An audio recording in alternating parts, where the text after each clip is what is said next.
Well, g'day. I've got another client story to share. It's such a privilege to help our clients, and it comes in all shapes and sizes. This is the story of Stephen, not his real name. Some years ago, a client called Stephen, not Stephen, but came and he was very agitated, very distressed. He'd had what he said were terrible experiences with other banks and brokers. He was in his 50s. He'd never bought a house. And he came into our office and I met him and his wife. And his wife was a lovely lady. She's quite a quiet. So he was the organiser, the talker, the doer. And Stephen clearly was a very uncomplicated man, and he had a job in a postal centre where he'd worked for many years. He'd never been able to save, and he got an inheritance from the loss of his mother, which he'd had in savings for quite some time, not thinking he could buy a home. And then when he did explore it, he got walls everywhere. Anyhow, everything was difficult for Stephen and frustrating. He had anxieties. He had previous sicknesses, but he was currently in a good phase.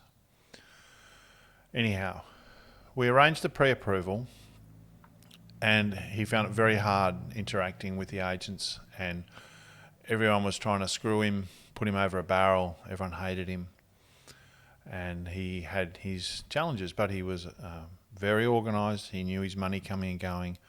He knew what rent he was paying, how he could pay a home loan. And anyhow, he found a house and he negotiated a house, which we were very excited about. And during the cool-off period, he went quiet from his solicitor. He wouldn't talk to his solicitor. He wouldn't talk to the agent. He would only talk to me. Everyone was trying to screw him. He used another word, put him over a barrel and do nasty things to him. There was something in the building inspection which hadn't been apparent, and he thought he should pull out or get a $10,000 discount. And as these issues come and go, I just didn't expect he was going to get that. And with very short amount of time to go, like days, through me, the agent arranged and agreed with the seller to give the $10,000 discount. And the solicitor actually said to me, he's either the world's craziest man or the world's best negotiator. Anyhow, the house settled. I was so excited because Stephen had his challenges and was challenged with many things in life, but he had bought a home.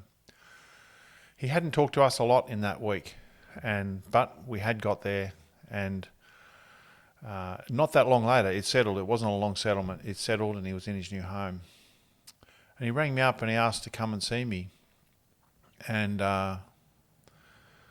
he said, "Martin, you don't know what was in my head that week when all else was falling and all else was around me and against me. My father was dying."